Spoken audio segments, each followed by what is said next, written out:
What if being good is the reason you're stuck in the life you don't want? They've taught you to be good, to fit neatly into the puzzle of society. But have you ever stopped to ask, good by whose standards? And at what cost to yourself? You see, the idea of being good often masks a subtle tyranny. It binds you to conformity, to pleasing others, and to the quiet surrender of your deepest desires. Yet life, true, vibrant life, cannot flourish under such restrictions. Manifestation is not about obeying rules. It is not about earning approval or living in fear of rejection. It's about alignment, resonating so deeply with what you want that the universe itself cannot resist unfolding in your favor. Fear and guilt are the dam blocking the river of your becoming. To manifest, you must allow that river to flow freely, fearlessly. You must dare to be selfish in the most profound sense. Not selfish to harm others, but selfish to honor yourself. And when you let go of the need to be good, you'll find something far more authentic, the courage to simply be. In that state, manifestation isn't something you do. It's something that happens effortlessly, as the natural rhythm of your being. Imagine for a moment that you're seated in a restaurant, not an ordinary one, but a cosmic cafe where the waiter doesn't speak your language. The menu before you offers two choices, the tuna, which you detest, and the steak, which you long for. But here's the rub. Instead of pointing at the steak and letting it be, you fixate on the tuna, repeating over and over, I don't want this. What do you think happens? The waiter, baffled by your words but guided by your focus, serves exactly what you've pointed to. You see, the universe doesn't understand your protests, your complaints, or your endless affirmations of what you fear. It operates on a far more primal law, the law of attention. It's not interested in your rejection or avoidance. It simply follows where your gaze lingers. When you focus on what you don't want, on your fears, your doubts, your dislikes, you unknowingly amplify them. This isn't punishment. It's simply the nature of how energy moves, how reality unfolds. So I ask you, where does your attention rest? Do you dwell on the things you dread, the outcomes you resist? Or do you gently, yet deliberately, turn your focus to the life you yearn to create? For attention, my friend, is the cosmic currency. It's the only language the universe speaks. Once upon a time, there was a Chinese farmer who lost a horse, ran away. And all the neighbors came round that evening and said, that's too bad. And he said, maybe. The next day, the horse came back and brought 7 wild horses with it. And all the neighbors came around and said, why, that's great, isn't it? And he said, maybe. The next day, his son was attempting to tame one of these horses and was riding it and was thrown and broke his leg. And all the neighbors came round in the evening and said, well, that's too bad, isn't it? And the farmer said, maybe. And the next day, the conscription officers came around looking for people for the army, and they rejected his son because he had a broken leg. And all the neighbors came round that evening and said, isn't that wonderful? And he said, maybe.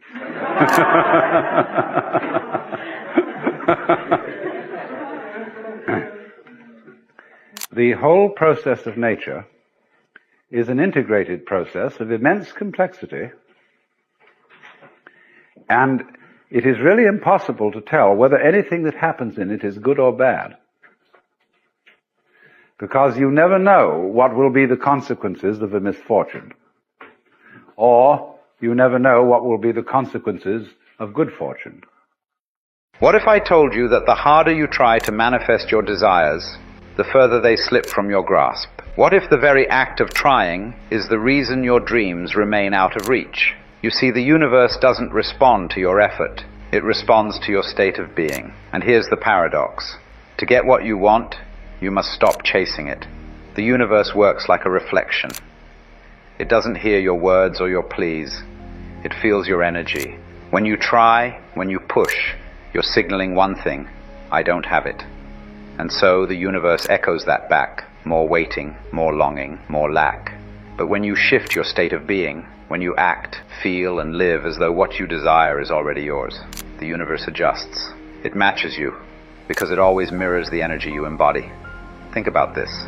Have you ever noticed how some people seem to effortlessly attract success, love, or abundance? It's not luck. They've mastered the art of being. They don't wait to feel abundant, they radiate abundance. They don't search for love, they are love. So here's the secret.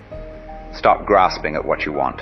Let go of the need to control and simply align with it. When you embrace gratitude for what you already have, when you feel as though your desires are already fulfilled, the universe responds. Not because you forced it, but because you finally became it. The only thing standing between you and your desires isn't the universe, it's you. Stop trying. Start being. That's the only way to truly manifest. What if the struggles you face aren't meant to break you, but to test you? What if the universe is asking you one thing? Do you have the conviction to hold on to your vision, even when life seems to fall apart? In Proverbs 3:5-6, it says, "Trust in the Lord with all your heart, and lean not on your own understanding." This isn't about blind faith. It's about unwavering alignment. The universe doesn't punish. It refines. Struggles arise not to block your path, but to strengthen your resolve. The Gnostic teachings remind us that reality mirrors our inner state. When fear, doubt, and negativity seep in, it's the universe reflecting back your own wavering frequency. It's asking, will you let the old fears pull you down, or will you rise above them? These struggles are not the end. They are the test. The stronger your conviction in your desired reality, the more the universe aligns to bring it forth. But to pass the test, you must let go of control and trust. Surrender your fear. Surrender your need to know how. That's the only way forward. So when life throws obstacles in your path, don't see them as barriers. See them as questions. Are you ready to let go of fear and hold on to faith? The universe is listening, not to your words, but to the strength of your conviction. This isn't about controlling the outcome. It's about trusting the process. Struggle is temporary, but your belief can make your desired reality eternal. Let go. Stay aligned, and watch the universe work in your favor. Let's talk about sacrifice. Not in the way religion or society has conditioned you to think of it, but as the art of surrendering what no longer serves you.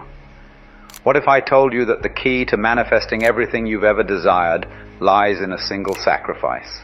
From the moment we are born, we are conditioned to wear masks. Identities shaped by fear, by lack, by a belief that life is a game of survival. This mask tells you you are small, you are powerless, you must struggle. But here is the paradox. The universe does not listen to the words you speak. It responds only to the energy you carry. When you live in a state of ungratefulness, it mirrors that back to you, multiplying what you reject within yourself. Yet, when you shift your awareness to what you already have, no matter how small, the universe whispers back, "Here is more." So what must you sacrifice? Not your wealth, not your time, not even your comfort. No. The only thing you must surrender is the false self, the one who insists on its limitations, who thrives on fear, and clings to the belief that life is merely a struggle. Manifestation is not about grasping for more. It is about awakening to the abundance already within you. Let go of who you think you are and watch the universe transform before your eyes. The only thing you need to sacrifice is yourself. What if money, much like life itself, is not something to be pursued, but something to be harmonized with? You see, money is not mere paper or metal. It is energy, a symbol of the flow of value in this universe. To chase it, to grip it too tightly, is to misunderstand its nature, like trying to grasp water in a clenched fist. The tighter you hold, the more it slips away.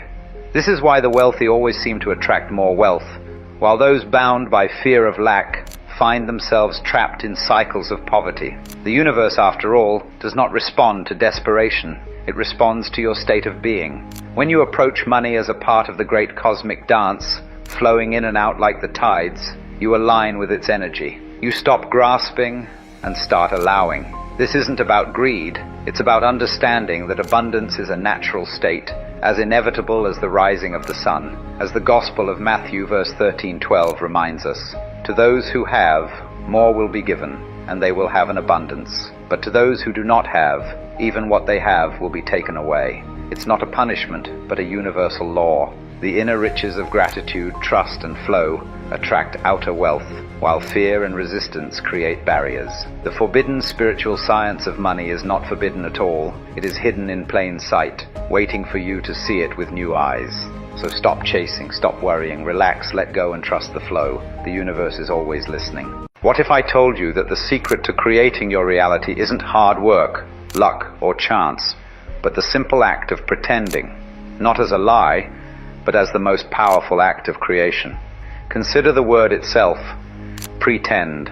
Pre, meaning before, and tend, derived from the Latin tendere, meaning to stretch, to grasp, to reach for. Pretending is not falsehood. It is the act of reaching toward what you wish to become. Before you can claim a reality, you must first embody its frequency, its energy, its way of being. To manifest, you must first be. You see, the universe doesn't operate in terms of what is true or false. It mirrors the vibrations you project. When you pretend, you aren't fabricating, you are calibrating. You are tuning yourself to the frequency of what you desire, as an instrument tunes itself to harmonize with a symphony. They told you pretending is childish, to strip you of your creative power. But creativity is the language of the cosmos, the medium through which all realities are born. To pretend is not to escape reality, but to transcend it, to imagine, feel, and act as if your desires are already here. So reclaim the art of pretending. Play the role of your higher self. Feel the emotions of abundance, love, and joy before they physically arrive. Because to become, you must first be. After all, the universe isn't asking whether you're pretending or not. It's asking, who are you choosing to be right now? Did you know that the entire universe is in motion, vibrating endlessly, and that you too are part of this cosmic dance? You see, most people believe their thoughts dictate their reality, but this is only partially true. It's not your thoughts, but the quality of your being, your mood, your essence, that determines the world you experience. Everything vibrates. The ancient Hermeticists knew this long before modern science. The table beneath your hands, the stars in the sky, and even the air you breathe, everything is in motion, and your life, my dear friend, mirrors the vibration you emit. Now here's the catch. If you dwell in fear, anger, or guilt, you're stuck in a lower vibration, perpetuating the very suffering you wish to escape. But if you shift to joy, love, or peace, the universe has no choice but to align with you. Why? Because you are the universe, vibrating as a unique expression of its infinite nature. So how do you shift? It's not a fight, not a struggle. It's a gentle act of awareness. First, notice the feeling pulling you down. It's not wrong, just one side of the pole. Second, instead of resisting, ask yourself, what is its opposite? And lastly, focus your energy there. Imagine it as if it's already yours. In that instant, you're no longer a victim of circumstance. You're the conductor of the symphony, changing its tune. The art of raising your vibration is not about forcing yourself to be positive, but about realizing you've been the master all along, and the universe, it's just your echo, reflecting your inner song. We often speak of God's timing or universal timing, as if the divine or the cosmos is holding back what we desire until the perfect moment. But here's the truth. There is no external clock. God is not outside you, waiting to deliver your dreams. God is within you, and the moment you align with that truth, the universe begins to move in harmony with your desires. Consider this. When you say, I will become successful, or I will achieve my goals, you are unknowingly placing your desired reality in the future, somewhere out of reach. Every time you think, one day, I'll have the life I want, or I'll feel abundant when I have more money, you are affirming the space between you and your desire. You are telling the universe, not yet. Think about everyday scenarios. When a person dreams of starting their business but says, I'll wait until I have more experience, they delay the life they want. Or when someone says, I'll be happy when I meet the right partner, they push happiness into a future that may never come because they're not choosing it now. The future exists only as an idea in the third dimensional realm. It is not real, it's an illusion. The more you project your desires into this imagined someday, the more you repel them. Instead, collapse the illusion of time. Stop waiting for external validation or alignment. Recognize that everything you seek already exists within you. Choose to embody success, abundance, love, or happiness now, not later. So claim it, own it, and live it in the present. For the present moment is where all creation begins, and where you become one with what you desire. Have you ever wondered where the divine truly resides? You see, the great mystery is not out there in the stars or hidden behind the clouds. The truth is, the kingdom of God, this infinite source of creation, it's within you. Matthew 6:33 says, "Seek first the kingdom of God and his righteousness, and all these things shall be added unto you." They're not instructing you to look outward, but inward. They're whispering that your true essence, your divine nature, is already aligned with infinite abundance. And this isn't just some lofty ideal. Luke 17:21 reminds us, "The kingdom of God is within you." It's a gentle yet profound revelation that the power you seek is not separate from you. You are the universe, expressing itself, creating itself, endlessly unfolding. But here's where many falter. We project our desires into an imagined future, saying, "One day I will be." Yet in doing so, we create a gap, a delay between ourselves and the life we long to live.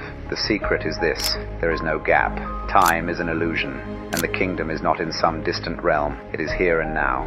When you embody your desires in the present moment, aligning yourself with love, joy, and abundance, the universe mirrors this truth back to you. So stop chasing, stop waiting. Instead, quiet your mind, turn inward, and simply be. For the moment you recognize that the kingdom is already within you, the external world will unfold in harmony with this truth, and the universe will say, "Ah, now you are ready."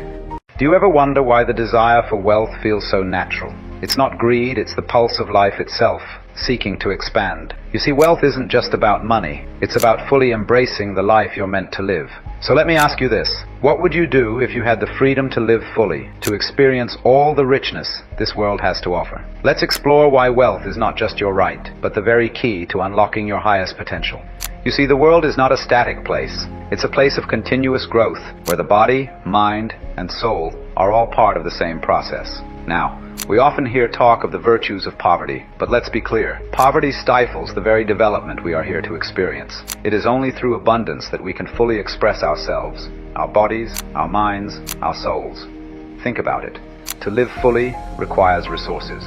Without wealth, how can we nourish the body, feed the mind, or express the soul? Desire is the seed of all creation, and the desire for riches is no different. It is not about greed. It's about living fully, about manifesting the life you are capable of living. We are here not to deny our potential, but to unleash it. Because to be rich is to fully participate in life. It is not a sin, but a natural and noble pursuit. In wealth, we find the freedom to expand our minds, to love fully, and to give generously. And in giving, we become the fullest expression of ourselves. Now, to deny this pursuit is to deny the very nature of life itself. To be rich is to align with the force of life's unfolding, expressing it, and living it completely. Most people think spirituality is all about love and light, but they forget one simple truth. You cannot find the light without walking through the darkness. True awakening is not just seeing beyond the illusions of the world, it's facing the shadows within yourself. When you open your mind and break free from the illusion of our three-dimensional world, you realize that much of what you believed was a lie. This can feel like destruction, as if your entire sense of self is being torn down. And in a way, it is. Because to awaken, you must let go of the old, confront your past, and rebuild yourself from the ground up. This is not easy. Many people feel lost or even overwhelmed by the weight of spiritual knowledge. The deeper you go, the more detached you may feel from this physical world. But here's the paradox. The world isn't meant to be rejected. It's meant to be embraced. The path of awakening is like alchemy. You take the lead of your old self, your fears, your pain, and you transform it into gold. This journey will challenge you, but it will also show you who you truly are. To walk this path is not for the faint of heart, but it is the only way to truly live. Have you ever wondered why you keep going in circles, battling the same old patterns, the same old frustrations? What if I told you that the reason you're stuck is not because of the world outside of you, but because of the version of you that still clings to those old patterns? For example, let's say you're ready to step into wealth. You've made the decision. You're aligning your thoughts. And then, suddenly, your car breaks down. You need to spend a huge chunk of money to fix it. Or maybe a big unexpected bill comes in, and you feel that sudden weight of stress, pulling you back to the feeling of lack instead of abundance. You see, the mind is a funny thing. It doesn't always want what's best for you. It craves familiarity, even if it's harmful. The old version of you is reactive, needy, and often it's scared of change. But here's the truth. You can't win the battle against your old self until you understand its psychology. The key to moving forward, to truly shifting into your desired reality, is to see how your old frequency thinks, how it operates, and how it manipulates you into staying small. It feels aggravating, right? Like the universe is working against you. But it's not the material world at all. This is your old frequency pulling you back into the feeling of lack. It's trying to get you to stay in that state of poverty. It's the old version of you, scared of the change you're trying to make, projecting fear to stop you from moving forward. Because the only thing standing between you and your desires isn't the universe. It's your old frequency. Be aware of your old habits. Break free from the chains of familiarity. That's the only way to truly manifest. You see, in the grand dance of existence, there is a principle in physics known as constructive interference, a marvelous illustration of how reality is not a collection of isolated things, but a symphony of interwoven vibrations. When two waves of the same frequency meet, their energies do not merely add, they amplify each other, creating something greater than the sum of their parts. But when frequencies clash, they cancel out, dissolving into stillness. Now, isn't it fascinating that this is not just a law of physics, but a profound truth about life itself? The people, the ideas, and the energies we surround ourselves with. These are waves, and if they harmonize with our own rhythm, they elevate us, expanding our potential. But if we are caught in discord, we find ourselves drained, diminished. This is the essence of harmony and resonance, to align with that which moves in step with your deepest nature. Not through struggle, not through force, but by recognizing that life is not a battle to be won, but a flow to be danced with. So the question is not whether you are succeeding or failing, but rather, are you in tune? You know how some numbers seem to follow you around? 1111, 222, 444, and you start attaching meaning to them, thinking they're signs from the universe. Well, what if I told you that these numbers mean nothing? You see, life in its rawest form has no inherent meaning. It's not empty, no. It's just free. And that is the most liberating realization you'll ever have. The mind, in its search for control, insists on labeling everything, assigning meaning, creating stories out of thin air. We cling to these illusions because the ego thrives on the separation it creates. But what happens when you step beyond that? When you begin to see the world as it truly is? An interconnected flow where all is one, these labels start to lose their power. The reality we create is not some fixed truth. It is shaped by our beliefs. Now, if you can accept this, here's the key. You give everything its meaning. Let's say you see a number. You could decide that this number isn't some cosmic coincidence, but rather a symbol of your growth. Why not? If you choose to believe that every time you see 1111, it's a sign that your life is becoming more aligned with your purpose, then it is. Or maybe you notice a sports car. Instead of thinking of it as just a machine, why not reframe it as a reflection of your increasing wealth? Or perhaps you see a black cat with blue and green eyes. Instead of just a pet, let it represent the belief, that strange, intoxicating force that shapes our reality. But have you ever noticed, the moment you begin to believe in yourself, truly, without hesitation, the world turns against you. People scoff, they criticize, they whisper, "Who does he think he is?" Why? It's simple, really. Because they themselves can't believe in themselves. You see, belief is not some naive optimism, nor is it blind delusion. It is the ability to stand firm in the unseen, to trust in what is yet to come. To believe is to deny the present as the ultimate reality, and instead commit to the vision of what could be. It is a rebellion against the senses, against the conditioned mind that insists only what is seen is real. We are confident, I say, and willing rather to be absent from the body and to be present with the Lord. 2 Corinthians 5:8. This is the very essence of belief, to be absent from what is and present in what is yet to come. And yet belief is not easy. It is a treacherous thing. It requires faith in the unseen, in a world that mocks the unseen. That is why people resist it. It's far easier to be a prisoner of circumstance than to be a creator of destiny. There are people with half your talent, half your intelligence, who have surpassed you simply because they believed. And that belief became knowing. You see, belief is merely the gateway. The true power lies in knowing, because once you know, doubt dies. And when doubt dies, you become unstoppable. But here's the secret. You don't need permission to believe. You don't need proof. You don't even need approval. All you need is the audacity to declare that you are what you have yet to become. And then what? What you do frequently becomes your frequency. Every habit, every thought, every repetition, a drum beat in the grand composition of your life. They weave a rhythm, a pattern, a story, an unconscious dance you perform without even knowing it. And like any melody played long enough, it begins to define you. But here's the great paradox. People long for change while clinging to the old melody. They dream of success, yet fear stepping beyond the familiar. And so they remain, trapped in the rhythm they refuse to rewrite. Take, for instance, starting a business. You dream of it, you speak of it, but something holds you back. Insecurity, doubt, the quiet, creeping voice that whispers, "What if it fails?" But the truth is, there is no you to be good enough. There is only the becoming. They say they want freedom, success, growth. And yet, when the moment to step forward arrives, fear creeps in like a cunning little trickster. Fear of success, fear of failure, the fear of stepping beyond the known and into the great unknown. And so they stay put, paralyzed, convinced that the rhythm they've been playing is the only one that exists. Courage, then, is not the absence of fear, but the willingness to move with it. Fear is just another rhythm, but daily courage, daily action, that is what reshapes the tune. That is how you step into the self you already are. So the question is not, can you do it? The question is, will you finally let go and allow yourself to become? Everyone speaks of frequency, yet so few understand its nature. We hear it often. Raise your frequency, vibrate higher, ascend. But what does it mean?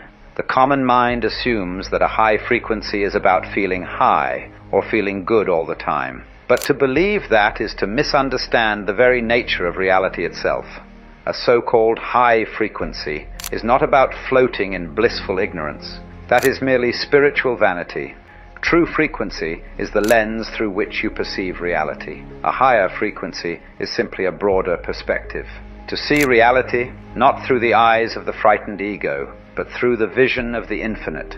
From that vantage point, all suffering is transient, all conditions are malleable, and all so-called negative events are merely energies in motion. To see this clearly is to recognize that light and dark, success and failure, joy and sorrow, are but two sides of the same coin. The only difference is their vibratory rate. And what happens when you refuse to be emotionally swayed by these illusions? You become the master of your reality. You no longer react. You simply observe.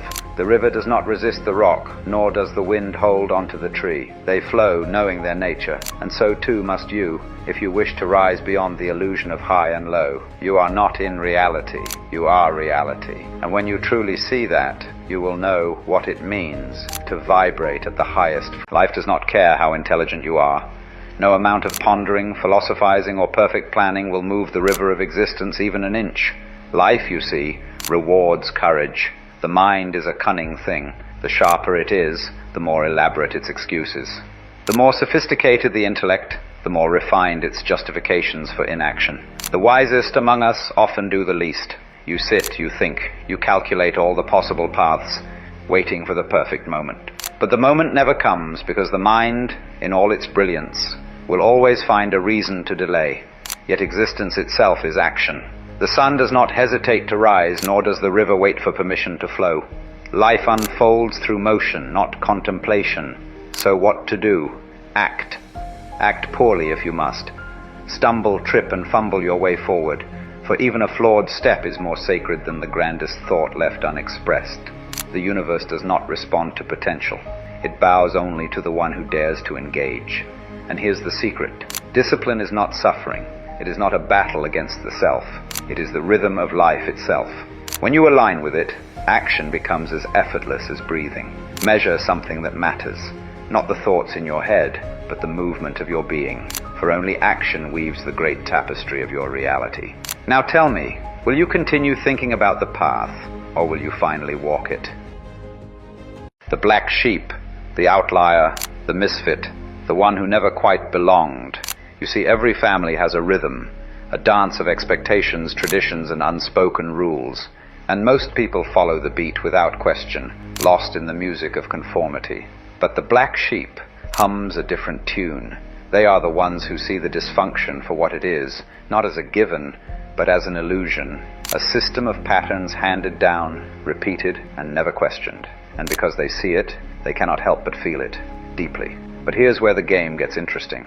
The family, unwilling to look into its own mirror, casts its shadows onto the black sheep. You are the problem, they say. You are different. You are wrong. Yet the truth is the opposite. The black sheep is not the sickness. They are the one who senses the sickness, the one who asks why, the one who disrupts the pattern simply by existing outside of it. Others learn that their role was never to belong, but to transcend, to go beyond the walls of the past and step into something new. And here's the paradox. The very thing that made them outcasts, their sensitivity, their curiosity, their refusal to shut down, becomes their greatest gift. Because they didn't fit in, they learned to think. Because they were pushed away, they learned to stand on their own. So to the black sheep, I say this: your path was never meant to be inside the herd. You are not here to conform. You are here to awaken. And that, my friend, is a beautiful thing. Have you ever stopped to realize how miraculous it is that you are here now, experiencing this moment? You are not just some insignificant being lost in the vastness of the cosmos. You are the cosmos. You are the eyes through which the universe sees itself, the ears through which it listens to its own symphony. And yet, so many of us live as if we are separate from it all, as if we are small, unworthy, not enough. But who told you that? Who convinced you that you had to become something when you are already everything? You have moved through storms that would have broken others. You have endured the weight of doubt, fear, and uncertainty. And yet, here you are, standing, breathing, being. Do you not see? The mere fact that you are here now means you have already won. You have faced battles no one else will ever fully understand, and still you rise. You have carried burdens that no one else has seen, and yet you move forward. That is not weakness. That is not failure. That is divinity in motion. So be proud. Not because you are better than anyone, but because you are you. Because despite it all, you continue to shine, to laugh, to love, to seek, to dream. The universe moves through you, and every step you take is a miracle unfolding. You are not just enough. You are existence itself, experiencing the grand adventure of being. And that, my friend, is something to be proud of. Life is a teacher that speaks in patterns. And the curious thing about it is that the lesson will return again and again until you have truly learned. This is not some cruel trick of the universe, but rather its most profound kindness. You see, existence is a dance, and within it you are both the dancer and the dance itself. If you step out of rhythm, life gently nudges you back. If you resist, it nudges harder. And if you refuse to listen altogether, it orchestrates a grand symphony of chaos, one designed quite elegantly to get your attention. Think of it like waves upon the shore. The ocean does not crash against the rocks out of frustration. It simply follows the rhythm of its being. So too does life, endlessly presenting you with the same circumstances, the same struggles, the same faces in different masks, until you awaken to the deeper truth beneath them.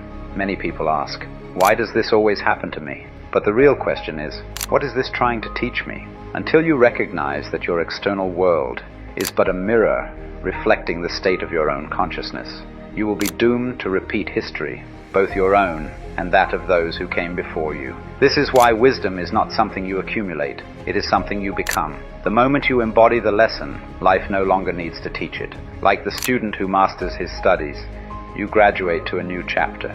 So the next time life places you in the same situation with the same emotions rising to, the fastest way to kill something special is to compare it to something else.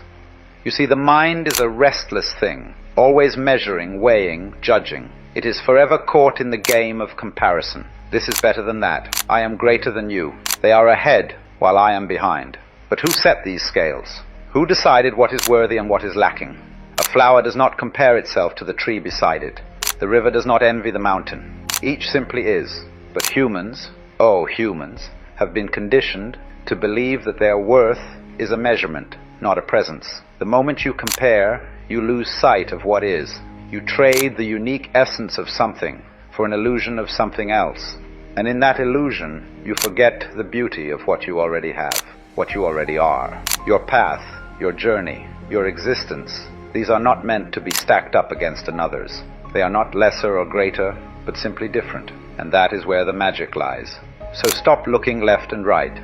Stop measuring yourself against a yardstick that was never yours to begin with. Look at your life, your gifts, your path, and see them for what they truly are. Unrepeatable, incomparable, and utterly yours.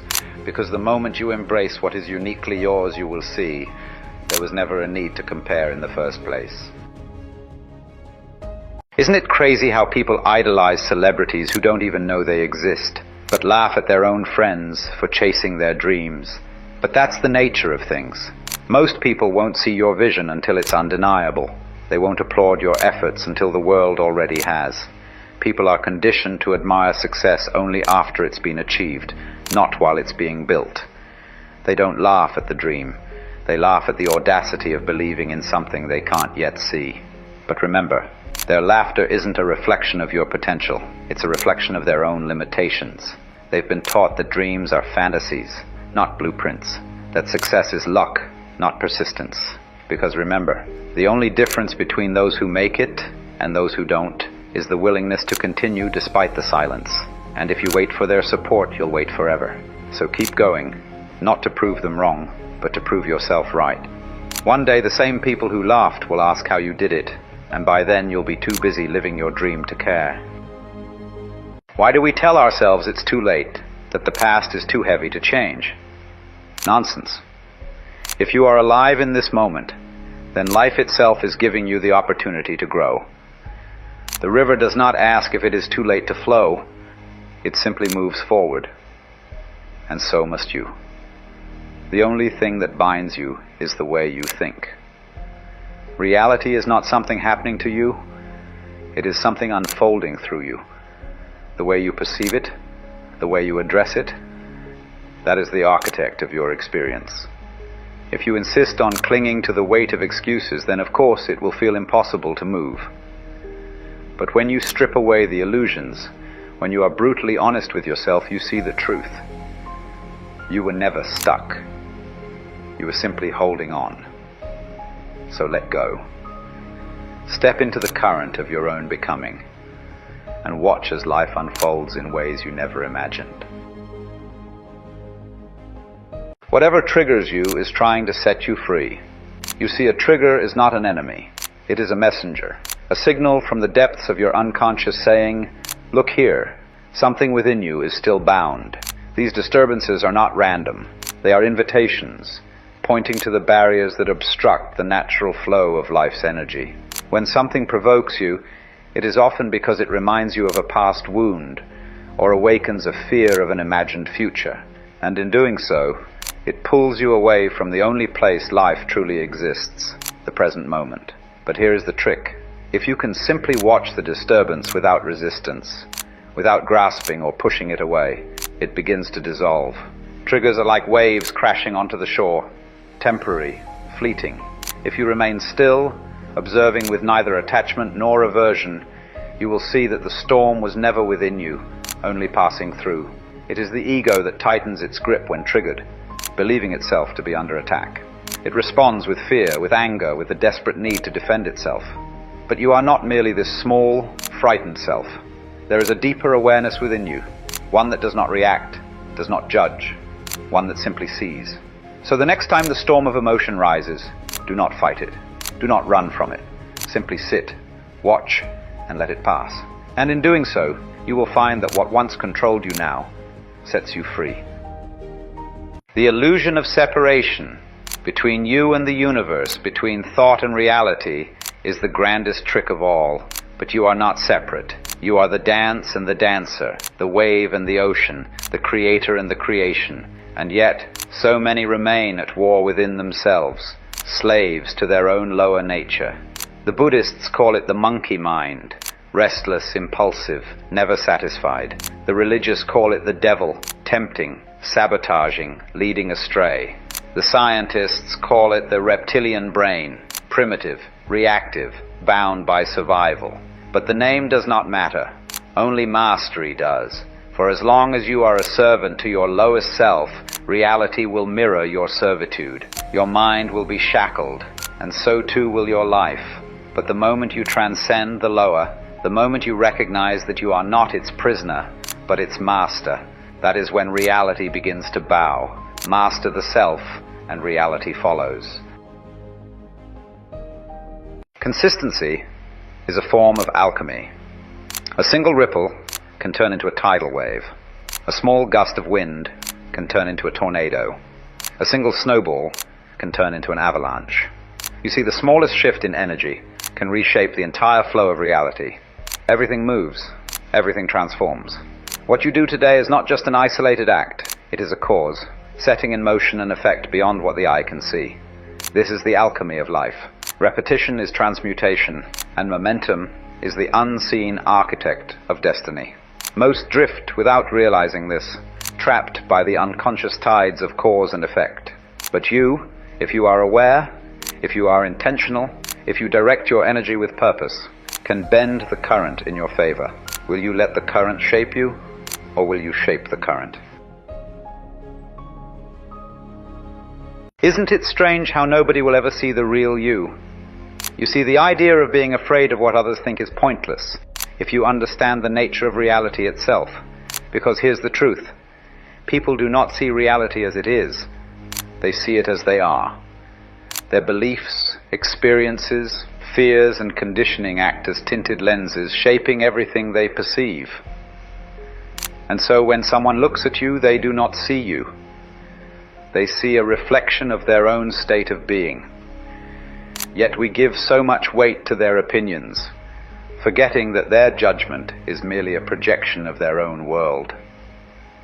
So ask yourself, are they even seeing clearly? Are they on the frequency you wish to align with? Or are you bending yourself to fit the distortion of their perception? Have you ever noticed the paradox of wanting? The more you chase, the further it seems to run. But there is a secret, a word, a state of being, that dissolves this illusion and unlocks all manifestation. This word will trick the universe into thinking you've already received what you want. Gratitude. Gratitude does not beg. It does not grasp. It simply is. It tells the universe, I have already received. And in doing so, it bends reality in your favor, drawing more and more into your hands. For the one who is grateful lives closest to the source, aligned with the great rhythm of existence.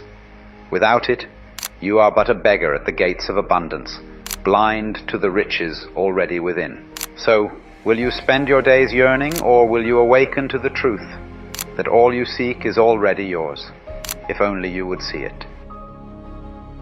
To condemn your reality is to condemn yourself. To call your reality worse is to also call yourself worse. After all, where does the world end and you begin? The notion that you and your reality are separate is the grandest illusion of all. Like the wave and the ocean, the dancer and the dance. You and the world are one, inseparable, and yet so many try to escape. They wage war against their circumstances, curse their misfortunes, and blame the world for their suffering. But tell me, where will you run to flee from yourself? No matter how far you go, you will always find your own reflection staring back. Reality is not some external force acting upon you. It is a mirror, responding unerringly to the rhythm of your being. If you perceive disorder, look within, for the turbulence outside is but the echo of the storm inside. Those who understand this cease their struggle. They do not battle the reflection, they shift the source. And as they do, the world bends with them, revealing what was always true. Change the self, and reality follows. Have you ever noticed that those who complain the most always seem to have the most to complain about? The complainer believes life is unfair, that the world is against them. But they fail to see a simple truth. It is not life that is against them. It is their mind. Every complaint is a spell, a reinforcement of a reality they claim to despise. Words are not empty. They vibrate, they shape, they construct the very fabric of one's existence. But the paradox is this: the more they resist life, the more life resists them. Instead of flowing with the current, they swim against it, never realizing that the only battle they fight is against themselves. So, will you feed the cycle of complaints, or will you reclaim the power to create? The choice has always been yours. The world is full of fear-mongers, people so lost in their own illusions that they must pull you in too. They will hand you their anxieties, drape you in their doubts, and call it wisdom. But tell me, if they were so wise, why do they live in chains? You see, the mind is a sponge. Whatever it absorbs, it reflects. Spend enough time around those who dwell in fear, and soon their nightmares will become your own. Not because the world has changed, but because you have. Fearmongers are lost in a game they do not know they are playing. They see only danger, only disaster, only reasons to shrink. Reality is not something you observe. It is something you create, and what you accept into your mind shapes the world before you. Fearmongers offer you a reality of scarcity, limitation, and dread. But do you truly wish to live in a prison built by someone else's imagination? No, the path is clear. Step away. Let them clutch their illusions. Let them worship their worries. But you are free. Free to choose. Free to create. Free to walk beyond the walls they built for themselves. Because here's the truth. The only thing fear ever created was more fear. And what a tragic thing it would be to build your life upon a shadow. The world is full of takers, hands outstretched, always asking, always wanting, and if you are not careful, you will pour and pour until there is nothing left of you but an empty vessel. You see, giving is a beautiful thing, but only when it flows in both directions. A river that only gives and never receives will eventually run dry, and so it is with you. Yet so many give to those who do not give back. They offer their time, their energy, their love to people who take without thought, without gratitude. And then they wonder why they feel drained, unseen, unappreciated. But here's the truth. You are not an infinite well. If you continue to pour into those who never pour into you, you are not being kind. You are being careless with your own spirit. Give. Yes, but do not give to those who only take. Love, yes, but do not love at the cost of yourself, because the ones who truly value you will never leave your cup empty. They will fill it just as you fill theirs. So the question is not how much you can give. The question is, who is worthy of receiving? Have you ever noticed how fleeting the applause of the world truly is? How quickly the echoes fade once the curtain falls? If you knew how swiftly they forget the dead, you might stop living to impress the living. You see, most people are not really thinking about you at all. They are wrapped up in their own illusions, their own dramas, their own desperate attempts to be seen. And yet, so many spend their lives in quiet servitude, bending, contorting, performing, just to win the approval of an audience that isn't even paying attention. But here's the great cosmic joke. The moment you stop seeking their validation, you become free. The moment you stop chasing, the weight lifts, and you realize, yes, it was never about them. It was always about you. So tell me, will you spend your days as a prisoner to fleeting opinions? Or will you step off the stage and finally live? Everything in nature grows because of resistance, not in spite of it. A tree does not curse the storm, it strengthens its roots. A river does not fight the rocks in its path, it carves through them, shaping the very earth itself. And yet when adversity arrives in our lives, we resist. We call it unfair, meaningless, a mistake.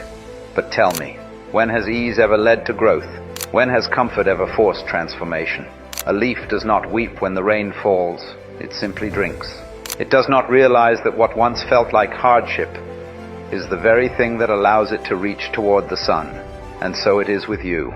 The struggles you face, the obstacles in your way, they are not there to break you. They are the chisels sculpting you into something greater.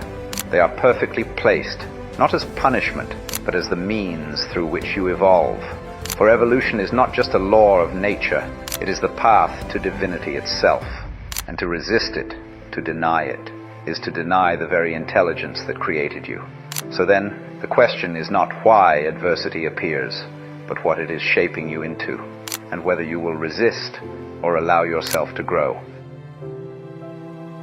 The man who chases peace does so because he believes he is not peaceful. The one who seeks abundance does so from a place of lack. And so, by the very nature of his seeking, he ensures he never finds. You will never reach calm while clinging to chaos. You will never find security in a state of fear. You will never step into prosperity while embodying poverty. Because the universe does not respond to your wishes. It mirrors your being. And so long as you see yourself as separate from what you seek, it will remain separate from you, because you cannot arrive at a place you are not already at. Reality is a game of opposites, light and dark, joy and sorrow, success and failure, two sides of the same coin, yet inseparable. We like to think of them as separate forces, but this is the great illusion. You see, everything that appears divided is, in truth, one. Hot and cold are not different substances, but varying degrees of the same thing. Wealth and poverty, confidence and fear, love and loss, they are not enemies, merely different vibrations along the same spectrum. And here's where it gets interesting.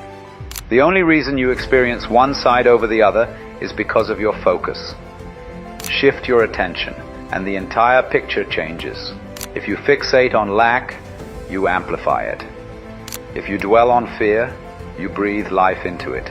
But the moment you concentrate on the opposite, on prosperity, on joy, on possibility, the very vibration of your existence begins to shift. Reality is not something that happens to you. It is something that responds to you. And where your attention flows, your world takes shape.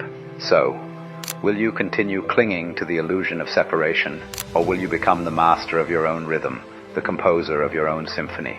The choice, as always, is yours.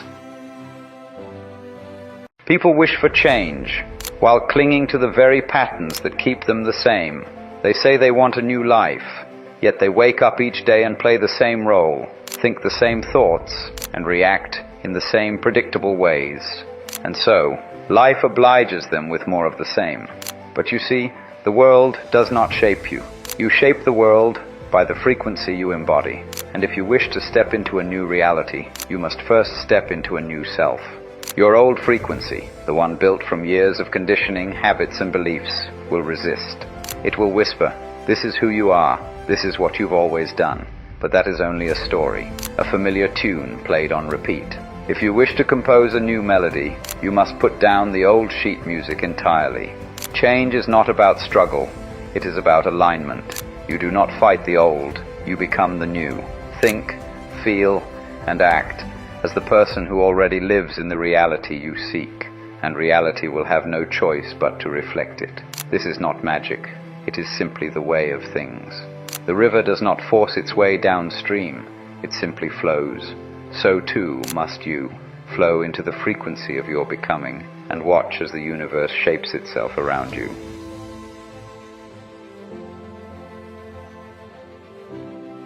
Have you ever stopped to wonder, are your thoughts truly your own? Or are they merely echoes of the world around you, ideas drifting through the vast sea of consciousness, landing wherever the mind is open to receive them? You see, the mind is not a creator of thought, but a receiver. Like a radio, it tunes into frequencies, picking up the signals it is aligned with. Most people never realize this. They mistake reception for origination. They assume every thought that enters their head is theirs, never questioning where it came from, never seeing that they are merely reflecting the world that surrounds them. And so, the average person does not think. They are thought. They absorb the beliefs of their parents, their society, their media, never realizing they are not becoming who they truly are, but who they have been conditioned to be. But you, my friend, are not bound to this. You may tune your frequency as you wish. You may align your mind, not to the static of the world, but to the rhythm of your own becoming. And when you do, everything changes. For reality is not something that happens to you, it happens through you. The world you experience is only a mirror of the mind that perceives it. Master your mind, and you will master your reality. Before you heal someone, you must ask them if they are willing to give up the things that made them sick. People cry out for change, yet cling to the very patterns that keep them unwell. They seek healing, but refuse to part with the habits, the identities, the attachments that sustain their suffering. A man drowning in a river may scream for rescue, yet grip the stone pulling him under. He does not see that his struggle is not against the current, but against himself. One cannot be freed from suffering while still clutching the very chains that bind them. You see, suffering too is familiar. It is a well-worn groove in the mind, a rhythm one has danced to for years. And though it may be painful, it is known. And the known, no matter how unbearable, is often preferred over the terrifying vastness of the unknown. But healing is not an addition, it is a subtraction. It is not something you gain, but something you release. To step into wellness, you must leave behind the version of yourself that was comfortable in sickness. So before you ask for healing, ask yourself this: am I ready to let go of who I was, to become who I am meant to be? Isn't it curious that the moment you begin to grow, the people around you begin to vanish? That when you were reckless, lost in the noise of indulgence, you were never alone. But now, as you strive for something more, silence. You see, human beings cling to familiarity, not because it is good, not because it is right, but simply because it is known. And when you begin to change, when you step beyond the version of yourself they once knew, it unsettles them. Most friendships are not built on deep connection, but on shared habits. If you drink, they drink. If you complain, they complain. If you fear, they fear. Misery, after all, loves company. But the moment you no longer entertain the drama, the gossip, the self-destruction, the crowd thins. Not because they dislike you, but because they do not know you anymore. And truthfully, they do not wish to. So what will it be? To stay the same, surrounded, but stagnant, or to walk alone for a time, and discover the rare few who resonate with your highest self, because the irony is the loneliest path is often the only one that leads to true belonging. Stop trying to save people. You see, not everyone is meant to wake up, and that's perfectly all right. In fact, they are playing a role, a vital role in the grand unfolding of things. There's a tendency, especially those who walk towards their spiritual journey, to want to save others. But what does that even mean? You cannot save someone who does not wish to be saved. No matter how much you push, pull, or guide, their awakening must come from within. It's their journey, not yours. You see, life is a paradox. Those who remain asleep aren't wrong. They are simply demonstrating through their choices what life is like when you don't awaken to the truth of your own being. It's not a mistake. It's a path they are on. And so, when we try to save them, we are not only disrespecting their journey, but we are also failing to realize something deeply important. Awakening is not something you can do for another. It is an individual experience, just as the Buddha could only point to the moon, not make someone see it. Now, this doesn't mean you abandon them, but you must understand that your role is not to save them. Your role is to live by example. When you become the embodiment of peace, love, and awakening, you radiate a light that others may be drawn to when the time is right for them. So, let go, let them be, and focus on your own journey, for that is the only one that truly matters. As you awaken, you allow them the freedom to awaken when they are ready. What if I told you that the greatest battle you'll ever fight is not one of strength or wit, but of frequency? The world, with all its noise and chatter, is always attempting to convince you of its reality. But here's the secret. You don't have to play along. Once upon a time, survival favored the strongest.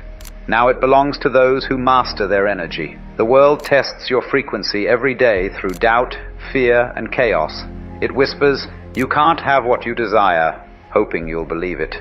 Understand this. There are 8 billion worlds, each vibrating at its own frequency. When you rise to a higher frequency, the old world, the people, the beliefs, the habits, will try to pull you back. They don't do it out of malice. It's just where they are. And then there's the pullback, that wave of negativity following every step forward. It's not punishment. It's a test. React, and the old world owns you. Respond, and you reshape the world around you. As the Tao Te Ching says, the sage acts without effort and teaches without words. Things arise, and he lets them come. Things disappear, and he lets them go.